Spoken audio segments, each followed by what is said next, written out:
Ndugu waandishi wa habari, napenda kutoa taarifa kwa umma juu ya tukio la shambulio la kudhuru mwili alilolipata katibu mwenezi BAWACHA ambaye amefahamika kwa jina la Sigrada Wilherd Mligo. Huyu ana miaka 34, ni Mbena na ni mkazi wa Mji Mwema katika mkoa wa Njombe. Ikumbuke kwamba siku ya tarehe 25 mwezi wa 3 2025, Chama cha Demokrasia na Maendeleo kilikuwa na kikao cha ndani pamoja na viongozi wa taifa ambao waliongozwa na John Heche, kaimu mwenyekiti. Katika kikao hicho mambo mbalimbali yalijadiliwa, likiwemo lililokuwa linamhusu Sigrada Wilherd Mligo ambaye ni katibu mwenezi wa BAWACHA taifa, juu ya kufanya mikutano bila kufuata utaratibu wa chama hicho.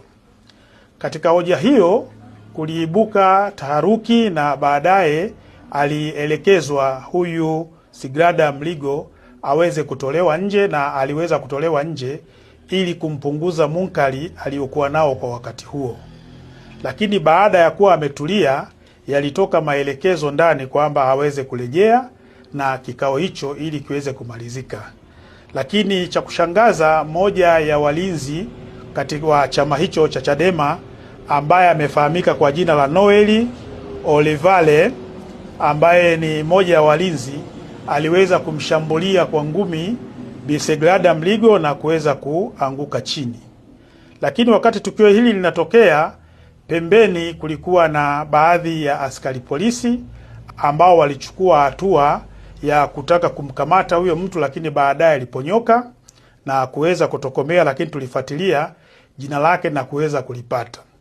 Kwa jitihada za kuweza kumpatia huduma ya kwanza kwa maana ya PF3 ikiwa pamoja na kufungua kesi zimefanyika na alienda kupatiwa matibabu.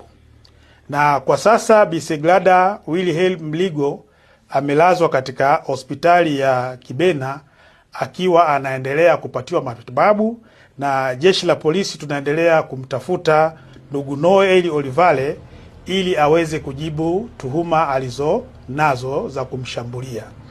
Lakini hali ya kiusalama na katika mkoa wa Njombe ni shwari, na mikutano hii ya Chadema inaendelea kufanyika na hakuna uvunjifu mwingine wa amani katika maeneo ya wazi, mbali na zile hoja ambazo zilizotokea katika ukumbi wa ndani wakati wa kikao chao cha ndani ambacho kilifanyika siku ya jana.